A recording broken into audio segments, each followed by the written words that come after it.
இங்கே வந்து எல்லா பொருட்களை விட தங்கத்துக்கு இந்தியாவில் மிகப்பெரிய மார்க்கெட். ஓப்பன் மார்க்கெட்டு வந்து நீங்கள் மும்பை, அதுக்கு அடுத்தபடியாக சென்னை. சென்னையில் உங்களுக்கு டி நகர் ஜுவல்லரிகளுக்கு மாதம் குறைந்தபட்சம் ஒரு 50 டன்னாவது கடத்தி வரப்படுகிறது.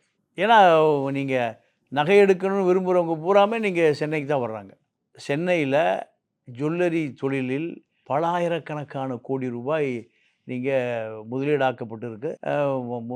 மூலதனமாக்கப்பட்டிருக்கு. பணம் புழக்கத்தில் இருக்கு. அப்போ இதுக்கு தேவையான தங்கத்தை பூரா நீங்கள் கொண்டு வந்து இங்கே மார்க்கெட்டில் சேர்க்கணும். ஐரோப்பா நாடுகள் இது வாய்ப்பு இல்லை. அப்போ இது எங்கே நம்ம இந்திய மார்க்கெட்டுக்கு 15 முதல் 20% விலை குறைவாக கிடைக்கிற மார்க்கெட் எங்கேன்னு கேட்டிங்கன்னா துபாய் தான். துபாயில் வரி இல்லை, டேக்ஸ் ஃப்ரீ ஜோன். அதனால் அவன் என்ன பண்ணுறான், நீ உலகத்தில் இருக்கிற எங்கே இருந்தால் தங்கத்தை கூட இங்கே விற்றுக்காங்கிறான். இது முதல்ல எங்கே இருந்துக்கிட்டே சிங்கப்பூர் அப்படி இருந்தது.